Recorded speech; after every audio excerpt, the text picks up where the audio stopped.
लगत वृंदावननी को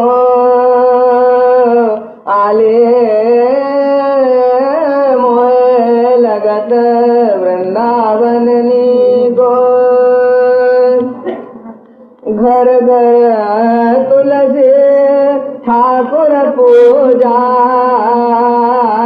घर घर तुलसी ठाकुर पूजा दर्शन गोविंद जी को मोह लगत वृंदावननी को आले मोह लगत वृंदावननी को घर घर तुलसी ठाकुर पूजा दर्शन गोविंद जी को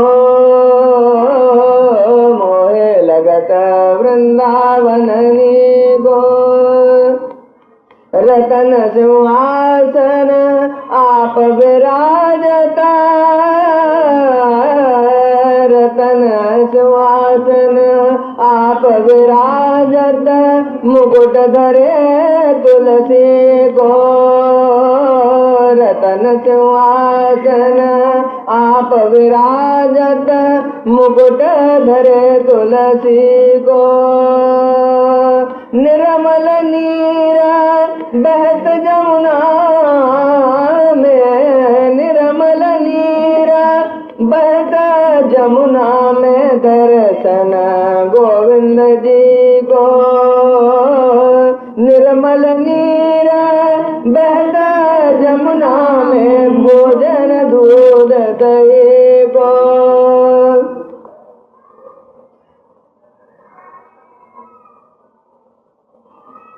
देवर्षि नारद ने ऐसा वर्णन किया कि एक माया का बहुत बड़ा पर्दा फैलाया हुआ है और उस पर तरह तरह के तमाशे दृश्य दिख रहे हैं। तो बहुत लोग जब इस संसार में आते हैं तो इस माया के पर्दे पर जो माया के दृश्य दिखते हैं उन्हीं में फंस जाते हैं। जैसे कोई जादू के रुपए को ही सच्चा रुपया समझ करके समेटने लग जाए तो वो टिकाऊ तो नहीं होगा ना। जादू के खेल में जो स्त्री पुरुष का संबंध होगा वो टिकाऊ कैसे होगा। तो ये बड़ा भारी एक जादू का खेल हमारे सामने हो रहा है और ये खास ईश्वर का ही फैलाया हुआ है, माया उसी की। अब कस्तरति मायाम,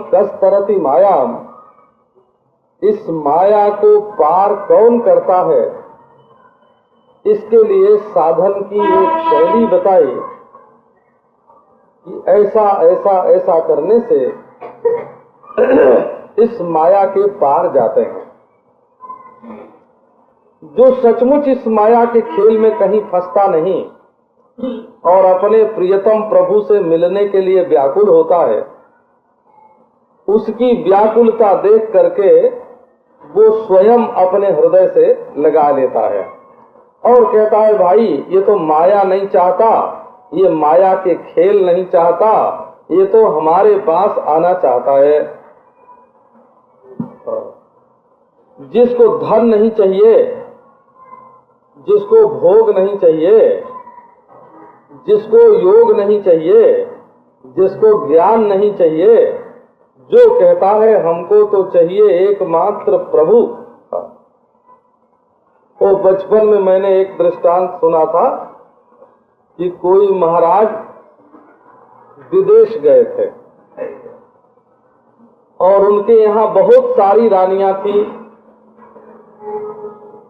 तो उन्होंने चिट्ठी लिख भेजी कि हमारी रानियों में से जिसको जो चीज चाहिए वो चिट्ठी लिख के भेजे, हम अपने साथ लेते आवेंगे।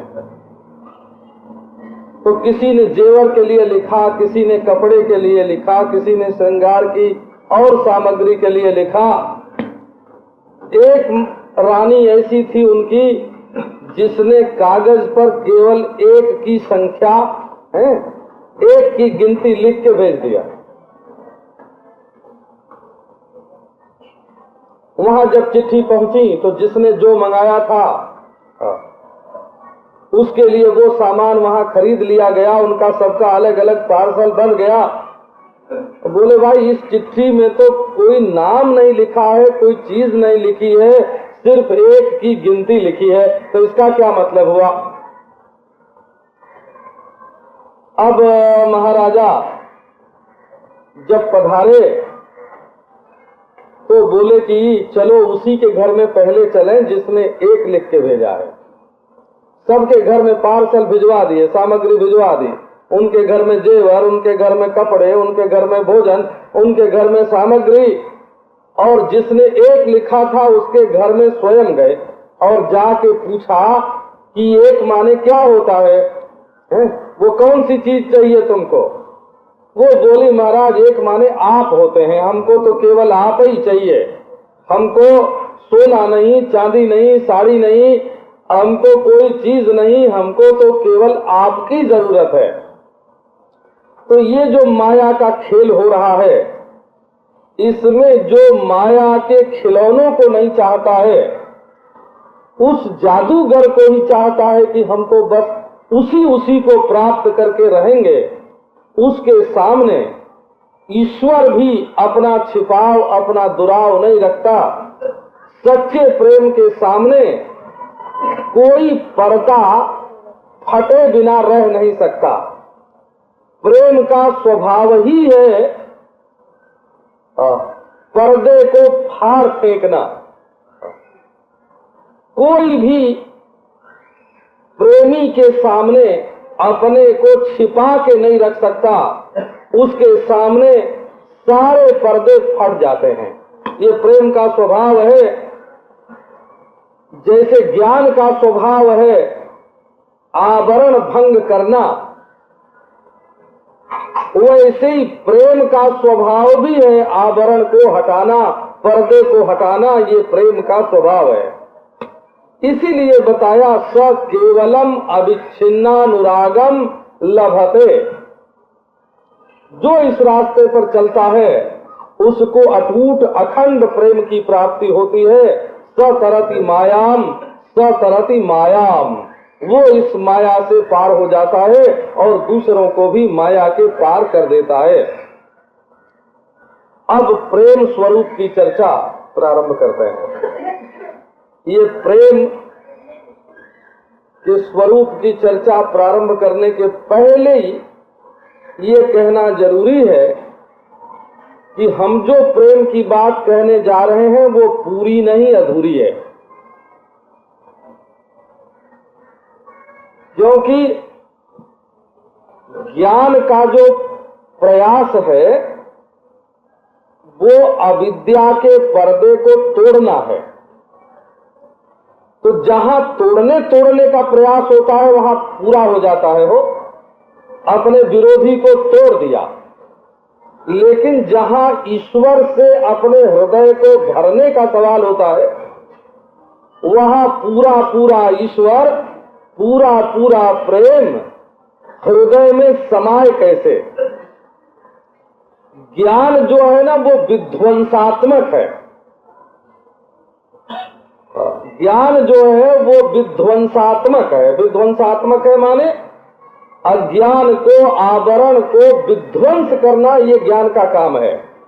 ब्रह्म को प्रकाशित करना ज्ञान का काम नहीं है, क्योंकि ब्रह्म स्वयं प्रकाश है।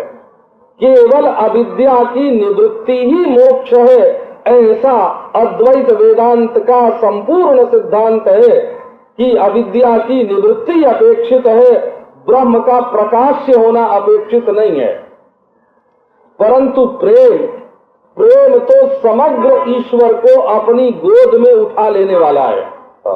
इसका काम विध्वंसात्मक नहीं है, इसका काम रचनात्मक है। रचनात्मक काम है। ये पुराने घर को तोड़ देना, इतना ही नहीं, नया घर बना के रखना, ये प्रेम का काम है। तो ये जब प्रेम ईश्वर को अपने हृदय में लेने लगता है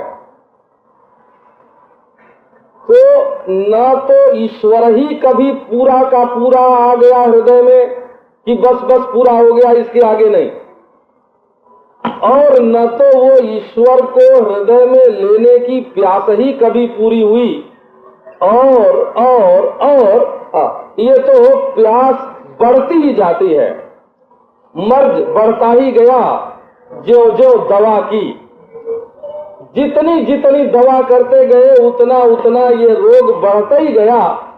ये प्रेम का रोग कभी मिटने वाला नहीं है, न तो प्रेमास्पद का अंत मिलता है और न तो प्यास बुझती है। इसमें प्यास बढ़ती जाती है और प्रेमास्पद भी बढ़ता जाता है। इसीलिए श्री राधा रानी का स्वरूप जो ब्रज में बताते हैं वो यही बताते हैं कि प्यास ही को रूप मानो राधा जू को रूप है। राधा जी का स्वरूप क्या है कि अनंत प्यास, जिसमें प्रियतम के मिलन से कभी तृप्ति न हो। जिसने कह दिया कि बस बस अब अघा गया, अब हो गई तृप्ति, अब इसके आगे नहीं चाहिए कुछ, है ना, उसने तो प्रेम की गली में पांव ही नहीं रखा। प्रेम जो है का उसमें तो और अतृप्ति, प्यास, पीते हुए भी तृप्ति नहीं होती। आली रस की रीति निराली, प्याली भरे न खाली होए। आली रस की रीति निराली, सखी ये प्रेम की रीति, प्रेम की शैली, प्रेम का ढंग निराला है। इसमें हृदय का प्याला न तो कभी भरता है और न तो कभी रिक्त होता है। भरते जाओ फिर भी खाली है, भरते जाओ फिर भी खाली है। ये हृदय कभी इति और परिमिति, बस बस समाप्त, इतना ही है। ये बात प्रेम में कभी नहीं आती। इसलिए जब कोई प्रेम का निरूपण करने के लिए चलता है तब उसको निरूपण करने वाले को ही हार मानना पड़ता है।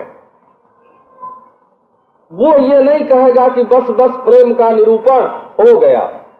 तो इस बात को समझाने के लिए शुरू में ही बात कही गई कि अनिर्वचनीयम प्रेम स्वरूपम, प्रेम का जो स्वरूप है वो अनिर्वचनीय है। आप जानते ही हैं कि वेदांत के ग्रंथों में अनिर्वचनीय शब्द का बहुत अधिक प्रयोग होता है। खंडन खंड खाद्य नाम का जो ग्रंथ है वेदांत में, उसका तो दूसरा नाम ही है अनिर्वचनीयता सर्वस्व। वो तो अनिर्वचनीयता का दर्शन ही है। किसी भी बात का निरूपण करने चलो वो काट देता है। किसी ने पूछा कि नाक किसको कहते हैं? ए नाक हो, नाक माने क्या? बोले जो गंध को सूंघे उसका नाम नाक, जो जिससे गंध मालूम पड़े तो नाक। बोले अरे भाई गंध क्या चीज? बोले जो नाक से सूंघा जाए सो गंध है। बोले नहीं, ये तो अन्योन्य आश्रय हुआ। पहले नाक जानी जाए तब गंध जाना जाए कि पहले गंध जाना जाए तब नाक जानी जाए? इसलिए ये लक्षण दूषित है। नाक भी निर्वचनीय नहीं है और गंध भी निर्वचनीय नहीं है ना? सत्वा सत्वाभ्याम अनिर्वचनीयत्वम है कि नहीं है कि बिल्कुल पक्की बात नहीं कही जा सकती। है कहें तो नहीं की प्राप्ति होती है, नहीं कहें तो है की प्राप्ति होती है। कहें कि ये प्रपंच नहीं है तो संपूर्ण इंद्रियों के द्वारा ग्रहण होता है, दिखाई पड़ता है। कैसे कहोगे कि नहीं है? बोले कहो कि है, तो तब जब अनंत की दृष्टि से, ब्रह्म की दृष्टि से विचार करते हैं तो विचार से सिद्ध होता ही नहीं। इसलिए ये प्रपंच जो दिखाई पड़ रहा है ये अनिर्वचनीय है। बोले भाई ब्रह्म भी अनिर्वचनीय है। तो कैसे? वांग मनसा गोचरत्वेन ब्रह्म अनिर्वचनीय है, वाणी से निरूपण करने चले तो वाणी थक गई, मन से सोचने लगे तो मन थक गया। बोले ये प्रेम भी अनिर्वचनीय है। तो कैसा अनिर्वचनीय है? प्रपंच के समान अनिर्वचनीय है कि ब्रह्म के समान अनिर्वचनीय है? बोले हमारी अनिर्वचनीयता वेदांतियों वाली नहीं है, दूसरी है। ये तो भक्तों की अनिर्वचनीयता है। हम दूसरे दर्शन के शब्द को उधार लेकर के अपने दर्शन में प्रयोग नहीं करते। हमारे दर्शन का ये अनिर्वचनीय स्वरूप, अनिर्वचनीय शब्द नवीन है। क्या है? बोले मुंह का स्वादनवत। एक गूंगे आदमी ने, मूक ने, जिसको बोलने के लिए जबान नहीं है, उसको रसगुल्ला खिलाया और पूछा कि मजा आया? बोले इशारा कर दिया हाँ। तो कैसा आया है? अब वो बता सकता है? मजा तो आया लेकिन बता नहीं सकता। ये पेड़ा खिलाया जाए और दूसरी बार बर्फी खिलाई जाए और तीसरी बार मावे का लड्डू खिलाया जाए और फिर उनसे पूछो कि तीनों के स्वाद में क्या फर्क है। शक्कर खिलाओ, मिश्री खिलाओ और पूछो दोनों के स्वाद में क्या फर्क है। नींबू, इमली और आम खिला के पूछो कि तीनों की खटास में क्या फर्क है। अरे बाबा, खाते हो रोज, बता नहीं सकते। ये खाते हो रोज, बता नहीं सकते हो। ये रूप में ही जो हमारी आंखों के सामने बैठे हैं, इसमें आकृति तो बता दोगे कि किसकी नाक ऊंची है ना, और किसकी नाक चिपटी है, और किसके होठ मोटे हैं और किसके पतले हैं, और किसके कपोल फूले हुए हैं और किसके चिपटे हैं। यही बात बता सकते हो।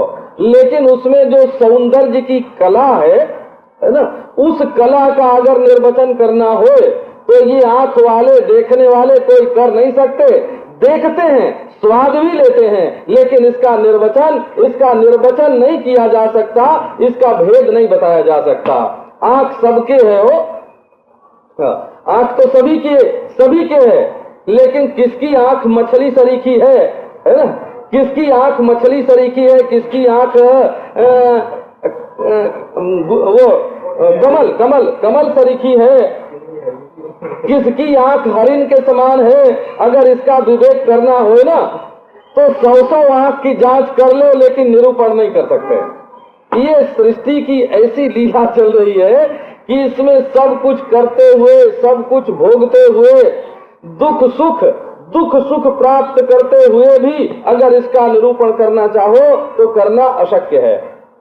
अब ये प्रेम तो बड़ी भारी चीज है, क्योंकि प्रेम माने कोई आम का खटमिठा फल तो होता नहीं।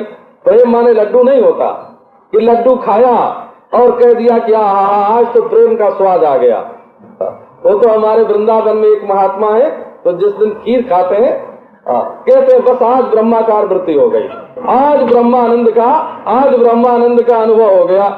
तो खीर खाने से जैसे ब्रह्मानंद का अनुभव होता है, वैसे कोई प्रेम से लड्डू खिला दे और तुम कहो कि बस आज तो तुम्हारे प्रेम का मजा आ गया। क्या ये लड्डू खाना प्रेम का मजा नहीं है और न तो लड्डू खिलाना प्रेम है, क्योंकि किसी चीज का नाम प्रेम नहीं है। बोला चीज का नाम प्रेम नहीं है। अच्छा, इन्होंने हमको बहुत रुपया दे दिया, बोले बड़ा प्रेम है। तो प्रेम दिया कि रुपया दिया? प्रेम दिया कि रुपया दिया? का ला के लड्डू खूब खिलाया, बोले बड़ा प्रेम दिया। का प्रेम दिया कि लड्डू दिया? अरे भाई, लड्डू दूसरी चीज है और प्रेम दूसरी चीज है, रुपया दूसरी चीज है, प्रेम दूसरी चीज है। वो तो कभी देने में रहता है और कभी छीनने में रहता है। अनिर्वचनीयता देखो उसकी। किसी ने कहा कि लड्डू खाओ, तो भाई बड़े प्रेम से लड्डू लाए हैं, खाना चाहिए। दूसरे ने हाथ से छीन लिया, काम नहीं खाने देंगे। क्यों? कि तुमको नुकसान करेगा। कि उसके छीन लेने में भी बड़ा प्रेम है ना? खिलाने वाला खिलाने के लिए लाया तो प्रेम है, और छीनने वाले ने छीन लिया तो छीनने में बड़ा प्रेम है। क्यों? कि दोनों भला चाहते हैं। एक माँ ने एक के लिए परवल का पानी बनाया अपने बच्चे के लिए खाने के लिए, सूप सुष्ठु पीयते थे सुपम। अच्छा, जो भली भांति पिया जाए उसका नाम सुप। तो सु और पान, पान का होता है सुपम, तो भली भांति जो पिया जाए उसका नाम सूप। तो संस्कृत में सूप शब्द है दाल के लिए, मुख्य रूप से सूप, बड़े ऊ से जो सूप है वो तो दाल के लिए, पानी की तरह दाल बनाते हैं ना, उसके लिए संस्कृत में संज्ञा शब्द है सूप। और ये जो पीते हैं सूप निकाल करके, तो इसके लिए ह्रस्वही रहने दो, सुपम रहने दो, सुष्ठु पीयते थे। तो भाई अब ये सूप बनाया एक बच्चे के लिए, और एक के लिए हलवा पूरी मालपुआ बनाया। अब वो सूप जिसको दिया वो बच्चा कहने लगा कि हमारी माँ तो बड़ा पक्षपात करती है, हमारे एक भाई को तो हलवा पूरी खिलाती है और हमको परवल का पानी देती है पीने को। तो नहीं बेटा, तुम बीमार हो, तुम हलवा पूरी खाओगे तो और बीमार हो जाओगे, और ये जो सूप है ये पियोगे तो ये पचने लगेगा, धीरे धीरे तुम्हारा स्वास्थ्य बढ़ेगा, तो कभी हलवा पूरी भी खाओगे। तो एक के लिए हलवा पूरी खिलाना ठीक है, एक के लिए सूप। अब अनिर्वचनीय हो गया ना, हलवा प्रेम है कि सूप प्रेम है? तो भाई उसके लिए वो प्रेम है, उसके लिए वो प्रेम है। चीजों में प्रेम को नहीं बांट सकते। हाँ, एक हनुमान जी की मूर्ति थी हो खुले मैदान में, एक महात्मा आए, देखा वो हो खुले मैदान में हनुमान जी की मूर्ति रख छोड़ी है, धूप लगती है, हनुमान जी को बड़ा कष्ट होता है, एक छप्पर लेकर के हनुमान जी के सिर पर टांग दो। अब तुरंत गांव के लोग इकट्ठे हुए, छप्पर टंग गया, बड़ा प्रेम। थोड़े दिन महात्मा रहे, चले गए। बाद में दूसरे महात्मा आए हनुमान जी के मंदिर पर, कहे राम राम अनर्थ कर रखा है, हनुमान जी के सिर पर छप्पर, कहीं आग लग जाए तो मूर्ति भी जल जाएगी, हटाओ इस छप्पर को, है ना। अब उन्होंने छप्पर हटवा दिया। एक ने कहा कि भाई धूप लगती है इसलिए छप्पर चाहिए, एक ने कहा आग लगने का डर है इसलिए छप्पर हटा देना चाहिए। अब बताओ प्रेम किसमें है? तो यदि किसी चीज का नाम प्रेम होता तो छप्पर का होना या न होना प्रेम होता, परंतु चीज का नाम तो प्रेम नहीं है। अच्छा बोले भाई किसी क्रिया का नाम प्रेम है, हाथ जोड़ो तो प्रेम है। अरे कभी कभी तो महाराज जिसके ऊपर नाराज होते हैं ना, उससे दोनों हाथ जोड़ के कहते हैं कि बस हाथ जोड़ा महाराज, है अब आप कृपा ही रखना, है ना। अब वो कोई प्रेम से हाथ जोड़ते हैं? हाथ जोड़ने का नाम प्रेम है? हाथ जोड़ने का नाम प्रेम नहीं है बोला। और कभी किसी को जोर से चपत लगा देते हैं, चिकोटी काट लेते हैं, भला दांत से भी काट लेते हैं। बोले कैसे काटा? का बड़े प्रेम से काटा भाई। तो ये तो प्रेम है, प्रेम। कभी काटना मारना भी प्रेम होता है, और हाथ जोड़ना भी प्रेम नहीं होता। तो किसी क्रिया का नाम प्रेम नहीं होता। आप निर्वचन करके बताओ कौन सी क्रिया आदमी करे तो उसका नाम प्रेम। हाँ, एक बार मैं गया था, एक जगह की याद हमको खूब आ जाती है, जरा जंगल में पड़ता है मध्य प्रदेश के वो स्थान पर, जिनके घर में गया था वो बहुत बड़े आदमी थे। तो 1 महीना तो उनके घर में रह गया। जब चलने की बात आई तब उन लोगों ने कहा कि स्वामी जी को रोकना चाहिए। तो हमारे साथी से उन्होंने पूछा कि ऐसा क्या उपाय है कि स्वामी जी और रहें यहाँ? तो हमारे साथी ने कह दिया कि प्रेम करो तो रहेंगे, प्रेम से स्वामी जी रहते हैं। अब उन लोगों ने पूछा कि प्रेम क्या होता है और कैसे होता है ना। अब महाराज हमारे मित्र ने बता दिया कि इनको अपने हाथ से खिलाया करो। अब वो लेके गुलाब जामुन मुंह में ठूसे।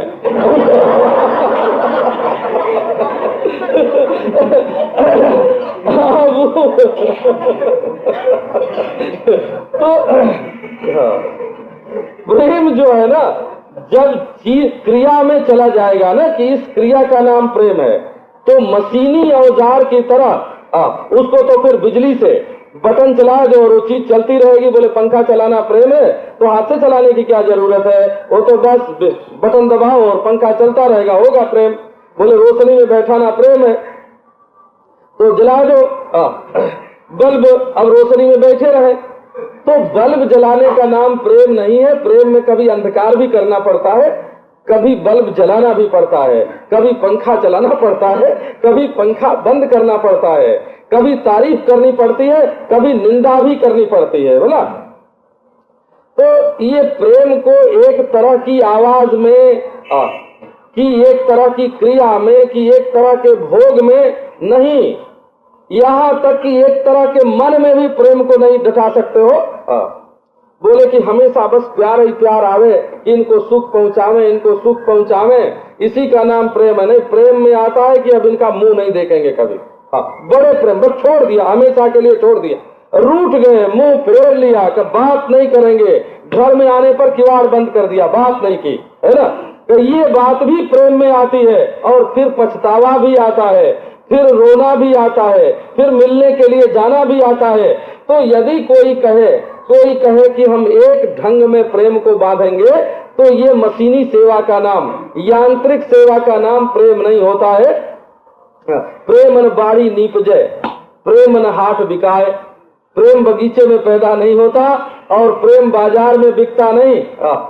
प्रेम पार्क में कह देने से कि हम तुमसे प्रेम करते हैं नहीं होता, बोला कि अखबार में छाप देने से नहीं होता, कि चिट्ठी लिखने से नहीं होता। प्रेम न बाड़ी नीपजे, प्रेम न हाट बिकाए, राजा प्रजा जही रुचे, शीश दे ले जाए। तो भाई, चाहे राजा को प्रेम चाहिए तो राजा को, और प्रजा को चाहिए तो प्रजा को। जो अपना सिर, अपना अभिमान जो काट के आवेगा इस रास्ते में, वो प्रेम के रास्ते पर चल सकता है। इसलिए ये कोई कहे कि निरंतर याद रखने का नाम प्रेम है, का नहीं, निरंतर याद रखने का नाम भी प्रेम नहीं है। का स्मृति तो रहनी चाहिए ना। बोले जब जसोदा मैया अपने लाला के लिए रोटी बनाने लगती हैं, तो पूरा मन लगा के रोटी बनाती है कि रोटी कहीं जल न जाए, कहीं मोटी न हो जाए, कहीं कच्ची न रह जाए।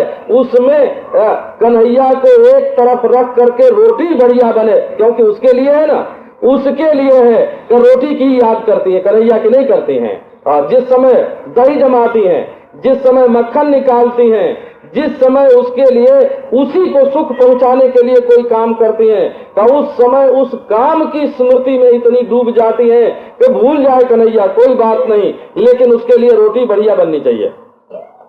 ये बात होती है।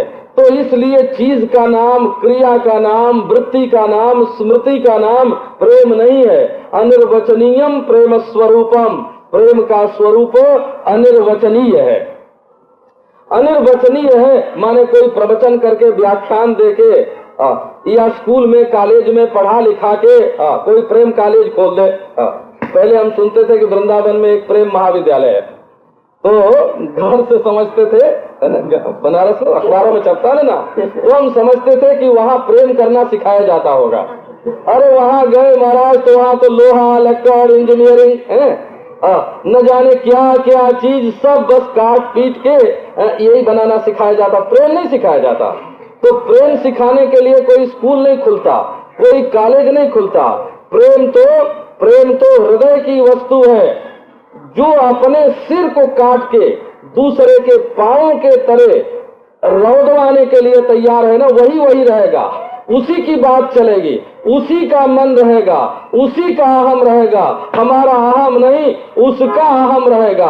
अब उसका अहम न जाने क्या करेगा, न जाने कैसे रहेगा, न जाने कैसे सोचावेगा। भगवान को अपनी मुट्ठी में करने का प्रेम नहीं है नाम, वैसे भगवान को मुट्ठी में करने का नाम भी प्रेम है, और भगवान की मुट्ठी में हो जाने का नाम भी प्रेम है।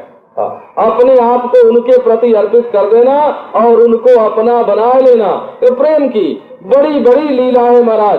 पर इसके बारे में एक बात कहते हैं, मुंह का स्वाद अनवत। इसकी अनिर्वचनीयता कैसी है? गूंगे के गुड़ की तरह है। गूंगे का गुड़ है भगवान, बाहर भीतर एक समान। श्री तुकाराम जी महाराज का जो अभंग है उसको हिंदी में किया गया है, गूंगे का गुड़ है भगवान, बाहर भीतर एक समान। किसका ध्यान करूं सविवेक, जल तरंग लो हैं हम एक। गूंगे का गुड़ है भगवान। तो ये जो भगवान है वही प्रेम है, जो प्रेम है वही भगवान है। तो इसमें आस्वादन तो बहुत बड़ा है। जैसे ज्ञान में, ज्ञान तो है ब्रह्म का अनंत स्वयं प्रकाश, लेकिन उसमें प्रकाश और प्रकाशक का भेद नहीं है। दर्शन तो है परंतु न दृश्य है न दृष्टा है। दृश्य दृष्टा के भेद का लोप होकर के जो अखंड ज्ञान है स्वरूप भूत, जहाँ दृश्य ही नहीं है वहाँ दृष्टा कहाँ से? तो दृष्टापन का अभिमान नहीं है और दृश्य नहीं है। ऐसा जो अखंड ज्ञान, उसको दृष्टांत के रूप में जान करके देखो। आस्वादन, ऐसा रस, ऐसा आनंद, ऐसा प्रेम जिसमें रसिक और रस का, आस्वाद्य और आस्वादक का, भोक्ता और भोग्य का भेद नहीं है। वो ज्ञान अखंड है जिसमें ज्ञाता और ज्ञेय का भेद नहीं है, और वो आनंद अखंड है जिसमें भोक्ता और भोग्य का भेद नहीं है। वो सत्ता अखंड है जिसमें कर्ता और कार्य का भेद नहीं है। इसलिए प्रेम वो आनंद है जिसमें प्रेमी और प्रीतम दोनों घुल मिल के बिल्कुल एक हो जाते हैं और दोनों का भेद नहीं रहता। तो इसका नाम है आस्वादन। छूने से जो आनंद आता है वो भोक्ता को आता है, छू करके जो आनंद लेता है वो भोक्ता का सुख है, वो विषय सुख है। और छुआ जाकर जो सुख आता है वो भी भोक्ता का सुख है, क्योंकि सुख होता है भोक्ता को। फूल को सुख नहीं होता, देखने वाले को सुख होता है। तो स्त्री में भी जो भोक्ता बैठा है और पुरुष में भी जो भोक्ता बैठा है उसी को सुख होता है। भोग्य जो जड़ शरीर है उसको सुख नहीं होता है। इसका अर्थ है भगवान के प्रेम में सुख कैसा कि भोक्ता और भोग्य द्वंद्व से पैदा होने वाला सुख नहीं है। जब द्वंद्व से पैदा होने वाला सुख नहीं है तो देखने वाला और देखा जाने वाला, खाने वाला और खाया जाने वाला, इनको एक ओर करके प्रेम का जो सुख है, कैसा सुख है? सुख स्वरूप प्रेम, अखंड सुख ही प्रेम है, अखंड आनंद ही प्रेम है। का वो जो प्रेम है उसमें मैं सुख लेने वाला और ये सुख देने वाला, ये भेद नहीं रहता है। इसीलिए मुंह का स्वादनवत वो गूंगे के गुड़ की तरह है कि वो जैसे गूंगा अपने आस्वादन को नहीं बता सकता, ऐसी अनिर्वचनीयता उसमें है। बोले भाई ऐसा प्रेम सबके जीवन में आवे कि लोग वासना को प्रेम कहते हैं। हो वासना का नाम प्रेम रखते हैं। प्रेम होता ही तब है जब वो भगवान के साथ जुड़े। भगवान के साथ जुड़े बिना मोह होता है, मोह। देह का देह के प्रति, एक देहधारी का दूसरे देहधारी के प्रति, एक हाड़ मांस चाम वाले का दूसरे हाड़ मांस चाम वाले के प्रति केवल मोह होता है, केवल मोह होता है। प्रेम तो असली होता है भगवान से, क्योंकि स्वयं प्रेम शुद्ध है और वो शुद्ध वस्तु के साथ जुड़ करके ही शुद्ध होता है। अशुद्ध वस्तु के साथ जो प्रेम जुड़ता है वो तो मायिक होता है, वो तो प्राकृत होता है। कोई हड्डी से प्रेम करे और कहे कि हमारा प्रेम शुद्ध है, अरे तुम्हारा प्रेम का विषय ही अशुद्ध है। मांस से प्रेम किया, बोले हमारा शुद्ध प्रेम है। मांस के लोथड़े से प्रेम, कुत्ते का मांस के लोथड़े से प्रेम नहीं होता, कुत्ते का मांस के लोथड़े से प्रेम होता है। मांस का लोथड़ा ही जब अशुद्ध है तो प्रेम कहाँ से शुद्ध होगा? तो जब हड्डी मांस चाम विष्ठा मूत्र के पुतले के प्रति तो प्रेम किया जाएगा, प्रेम का विषय अशुद्ध हुआ। और प्रेम का विषय जब अशुद्ध हुआ तो प्रेम में शुद्धि कहाँ से आएगी? प्रेम में शुद्धि तब आती है जब वो चिन्मय भगवान के साथ, अप्राकृत भगवान के साथ, दिव्य भगवान के साथ, सच्चिदानंद घन भगवान के साथ जब प्रेम का विषय शुद्ध होता है तब प्रेम शुद्ध होता है। बिना प्रेम का विषय शुद्ध हुए प्रेम शुद्ध नहीं होता। इसी से गोपियों की जहाँ चर्चा आई है वहाँ बोले भाई गोपियों के मन में तो काम था। किसी ने कहा गोपियों के मन में तो काम था। भागवत की टीका में ये प्रसंग श्रीधर स्वामी ने लिया है। कई बार भागवत में ये चर्चा आई कि गोपियों के मन में तो काम है। तो श्रीधर स्वामी बोले कि है तो क्या हुआ, इसमें क्या दोष है? बोले अरे काम तो दोष है। बोले काम दोष तब है जब संसार के प्रति हो गए, अशुद्ध विषय के प्रति हो गए, तब काम दोष है। ये जो भगवान श्री कृष्ण है ये कोई संसार नहीं है, हड्डी मांस चाम के पुतले नहीं है। इनकी तो चिन्मय आंख, चिन्मय होठ, चिन्मय कपोल, इनके तो आनंद मात्र हाथ, आनंद मात्र पेट, आनंद मात्र इनके पांव। ये आनंद का बना हुआ श्री विग्रह विषय महिमा, विषय की महिमा होने के कारण श्री कृष्ण के शरीर में जो दिव्यता है, उस दिव्यता की महिमा होने के कारण उसके साथ जुड़ा हुआ काम भी पवित्र प्रेम है, और संसार के साथ जुड़ा हुआ पवित्र प्रेम भी अशुद्ध है। तो क्यों अशुद्ध है? कि जिससे किया गया वही अशुद्ध है। वो इसी के भीतर शुद्ध प्रेम है। तुमसे तो हमारा शुद्ध प्रेम है। जब संसार ही अशुद्ध है तो उसमें शुद्ध प्रेम कहाँ से आया? शुद्ध प्रेम केवल भगवान से होता है, ये बात ध्यान में रखनी चाहिए। इसलिए प्रकाशते क्वापि पात्रे, इसलिए प्रेम स्वयं प्रकाश है और वो तजवीज करता रहता है कि किसके हृदय में प्रकट होवे, है ना, किसके दिल में प्रकट होवे। जब देखता है कि भाई ये तो पात्र है, पात्र देख करके वस्तु को उड़ेलने की इच्छा होती है ना। बड़ी पवित्र वस्तु हो, शुद्ध वस्तु हो अपने पास, तो उसको किस बर्तन में डालें? ला करके एक ने गंदा बर्तन रख दिया सामने, बोले ना ना इसमें तो शुद्ध वस्तु भी डालेंगे तो ये अशुद्ध हो जाएगी, क्योंकि तुम्हारा पात्र ही गंदा है। तो गंदे पात्र में प्रेम नहीं डाला जाता, प्रेम प्रकाशित नहीं होता। शुद्ध पात्र में प्रेम प्रकाशित होता है। तो शुद्ध पात्र कैसे है? जैसे गोपी जन हैं, ये शुद्ध पात्र हैं, क्योंकि इनके मन में श्री कृष्ण के सिवाय और कहीं कोई आकर्षण नहीं है। इन्होंने लोक परलोक सबको छोड़ करके केवल श्री कृष्ण से प्रेम किया। तो प्रकाशते क्वापि पात्रे, संसार में भी कभी कभी कोई ऐसा व्यक्ति मिलता है जिसके हृदय में प्रेम प्रकट हो। सबके हृदय में प्रेम प्रकट नहीं होता। वो विषय के साथ मिलकर के आसक्ति बन जाता है, वो मोह बन जाता है, वो दुनिया में फंसाने वाला, बांधने वाला बन जाता है। तो इसलिए भगवान के साथ, केवल भगवान के साथ प्रेम करना चाहिए। वो किसी किसी पात्र के हृदय में प्रकट होता है। अब वो प्रेम कैसा होता है? एक उसका है ना, एक नक्शा ही तो बनाते हैं ना, एक नक्शा, एक उसका खाका खींच के बताते हैं कि असल में प्रेम का स्वरूप कैसा होता है तो अनिर्वचनीय, लेकिन फिर भी कुछ तो उसके बारे में बताना कि अनिर्वचनीय ही कह के छोड़ देना। वो तो जो नासमझ वेदांती होते हैं ना, उनसे पूछो कि भाई तुमको ज्ञान हो गया? कहाँ हो गया? कैसा हुआ? कि कहने की बात थोड़ी है ना। अब कहने की बात थोड़ी है, ये कह के उन्होंने बचा लिया अपने को, है ना। ये कवच, रक्षा कवच हो गया, तो कहने की बात थोड़ी है। हाँ भाई, बात तो सच्ची कहते हैं, कहने की बात नहीं है। लेकिन उसकी जो कसौटी थी ना, मंडल मिश्र ने, सुरेश्वराचार्य जी ने एक ग्रंथ लिखा, तो उनसे पूछा गया कि क्यों लिखते हो? कोई ख्याति चाहिए, कोई लाभ चाहिए, कोई पूजा प्रतिष्ठा चाहिए? कर नहीं, ख्याति नहीं, पूजा नहीं, प्रतिष्ठा नहीं। ये नैष्कर्म सिद्धि के प्रारंभ में ये बात कही है। तब क्यों लिखते हो? कई इसलिए लिखते हैं कि जो संसार में तत्वज्ञानी है वो कसौटी हैं, और मैं उनके सामने अपना सोना रखता हूँ, है ना। उस पर ये घिस करके परीक्षा की जाए कि हमारा ये सोना सच्चा है कि नहीं।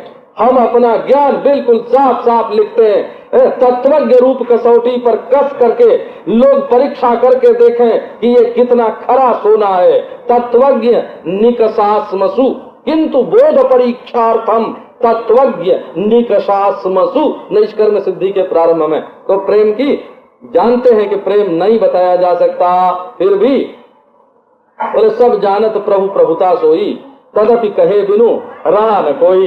सब कहते हैं भाई कहने की बात नहीं है, कहने की बात नहीं है, लेकिन कहने की बात नहीं है इस ढंग से भी तो कहते ही है ना। इस ढंग से भी तो कहते ही हैं। एक बार महात्माओं में ये प्रश्न उठा कि ब्रह्म तो ज्ञान का विषय है, ज्ञान का विषय नहीं है, तो फिर ब्रह्म का ज्ञान कैसे होगा? और होगा ही नहीं तो अविद्या कैसे मिटेगी? बोले भाई ब्रह्म ज्ञान का विषय नहीं है, इस रूप में ही ब्रह्म का ज्ञान होगा। अविषयत्वेन ब्रह्म का ज्ञान होगा कि ब्रह्म ज्ञान का विषय नहीं है, ब्रह्म ज्ञान वृत्ति का भी प्रकाशक है ना। तो अविषयत्वेन ज्ञान होगा। अब लाओ प्रेम की बात। प्रेम कैसे करते हैं संसार में, उसकी ओर भी देखो, और भगवान का प्रेम कैसा होता है, प्रेम कैसा होता है उसको भी देखो। गुण रहितम कामना रहितम प्रतिक्षण वर्धमानम अविच्छिन्नम सूक्ष्मतमम अनुभव रूपम। गुण रहितम कामना रहितम, प्रतिक्षण वर्धमानम अविच्छिन्नम सूक्ष्मतमम अनुभव रूपम। 6 बात, जैसे भगवान के बारे में 6 बात कही जाती हैं,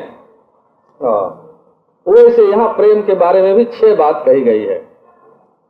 संसार में जो प्रेम होता है वो क्या होता है, गुण देख करके लोग प्रेम करते हैं। गुण देख करके प्रेम करते हैं। बड़े सुंदर, सुंदरता भी एक गुण है। हमने यही देखा बंबई में ही 25 बरस से भी पहले एक सेठ के घर में आया था। तो वहां दुख क्या था, उस समय उस बड़े घर में, बहुत बड़ा यहाँ का प्रसिद्ध घराना था हो, उस समय यहाँ दुख, उनके घर में दुख क्या था कि उनके लड़के ने लड़की देख करके पसंद करके शादी की थी। उसके बाद चेचक निकली आई बहू को, तो उसके मुंह पर दाग दाग हो गए। जब दाग दाग हो गए तब उसने एक एंग्लो इंडियन लड़की से शादी कर ली और बहू को छोड़ दिया। उस समय दूसरा विवाह करना जुर्म नहीं था हो। अब उनके घर में यही दुख था कि अच्छे घर की लड़की देख के पसंद करके प्रेम करके शादी की और बाद में, है ना, जब शक्ल खराब हुई तो छोड़ दिया। उसने शादी किससे की थी, लड़की से कि शक्ल से, है ना। अब ये सौंदर्य जो है ना, सुंदरता जो है, ये गुण है। जो इसको देख करके बाहरी चकाचौंध में फंस करके प्रेम करने जाएगा, उसका प्रेम वस्तु से नहीं है, उस चकाचौंध से है, वो रंगीनी से है, रंगीनी से।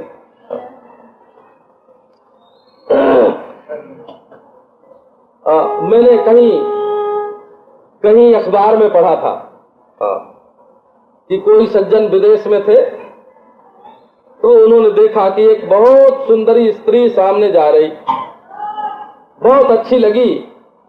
उन्होंने धीरे धीरे उससे जान पहचान की, मेल जोल हुआ। अब वो एक एक चीज की तारीफ करें उसकी, तुम्हारे बाल ऐसे, तुम्हारे दांत ऐसे हैं, तुम्हारा शरीर ऐसा, एक एक चीज की तारीफ करें। एक दिन वो स्त्री उन्हें अपने साथ ले गई घर में और बोली कि तुम्हें मेरी कौन सी चीज अच्छी लगती है? बोले बाल बहुत अच्छे हैं। तो उतार के उनके सामने रख दिया, ये तो नकली लगाए हुए हैं, है ना। उसने पूछा भाई और क्या चीज अच्छा लगता है? कि तुम्हारे दांत बहुत अच्छे हैं। उसने मुंह में से दांत निकाला और अलग रख दिया, बोले ये भी नकली है, तुम्हें ये बहुत पसंद है तो ले जाओ, है ना। तो अब बताओ उनकी क्या दशा हुई। तो ये जो लोग बाहरी दांत और बाहरी केस, ये कोई टिकाऊ है?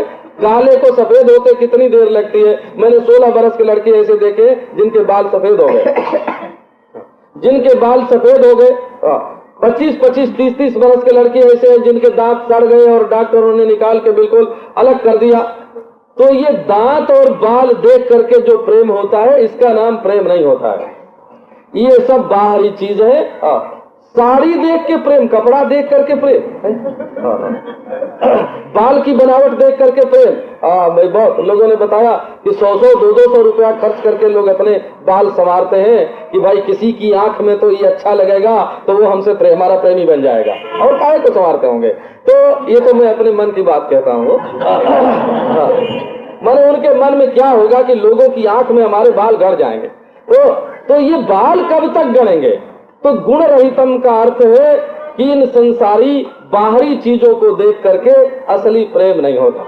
अब लो ये देखा, क्या देखा कि ये तो बस भाई हाथ इनका खुला हुआ है और खूब दान करते हैं, खूब बड़े उदार हैं, तो दाता से तो प्रेम करना चाहिए ना। कि आज देखा तुमने दाता और 2 महीने के बाद देखा कि कंजूस है, मुट्ठी कहीं बंद हो गई, नहीं रहा पैसा, नहीं रहा वैसा मन, तो अब तुम्हारा प्रेम उससे कैसे रहेगा? खर्चीले को देख करके, दाता को देख करके, उदार को देख करके प्रेम किया। बोले नहीं नहीं, हमने दयालु को देख करके प्रेम किया है। उनकी आंख में आंसू आ जाते हैं, द्रवता आ जाती है, और कहीं आंख सूख गई तो है, कहीं आंसू निकलना बंद हो गया तो गुण रहितम का अर्थ ये है कि संसार में इंद्रियों के काम आने वाले जो गुण हैं, अपने स्वार्थ में उपयोगी जो गुण हैं, उन गुणों को देख करके जो प्रेम करता है वो तो प्रेमी नहीं है, वो तो स्वार्थी है। तो प्रियतम की ओर तो गुण नहीं देखना है, गुणों में समाया हुआ जो गुणों का मालिक है, गुणों का अधिष्ठान है, जिसकी चमक से दुनिया में चमक आती है, उसको देखना है। और अपनी ओर क्या देखना है? कामना रहिताम। हमारे मन में भोग की वासना कितनी है? अगर हम भोग की वासना पूरी करके और अपने को सुखी करना चाहते हैं तो ये प्रेम का मार्ग नहीं है। अब प्रेम की बात आपको सुनाएंगे। बिनु गुण यौवन रूप धन बिनु स्वार्थ हित जानी शुद्ध कामना ते रहित प्रेम वह रस खानी। रस खान की एक प्रेम वाटिका है, 50-52 दोहे हैं उसमें। तो उसमें एक दोहा है ये, बिनु गुण यौवन रूप धन। गुण देखे बिना, जवानी देखे बिना, रूप देखे बिना, धन देखे बिना। आजकल महाराज प्रेम भी कहीं गिरता भी है तो पहले मोटर की जांच करके कि घर में है कि नहीं, मकान की जांच करके किसके पास कितने पैसे, इसका नाम प्रेम नहीं है। भगवान से जो प्रेम होता है वो दुनियादारी की चीजों के लिए या इन चीजों को देख करके नहीं होता। और कामना रहिता, हमको ये चाहिए, ये चाहिए, ये चाहिए, कामना नहीं। बिनु गुण यौवन रूप धन बिनु स्वार्थ हित जानी शुद्ध कामना ते रहित प्रेम यह रसखान। देखो ना, ये प्रेम निर्मल हृदय का विलास है। प्रेम भोग वासना की पूर्ति नहीं है, प्रेम निर्मल हृदय का विलास है। अब ये प्रसंग फिर आपको सुनाएंगे।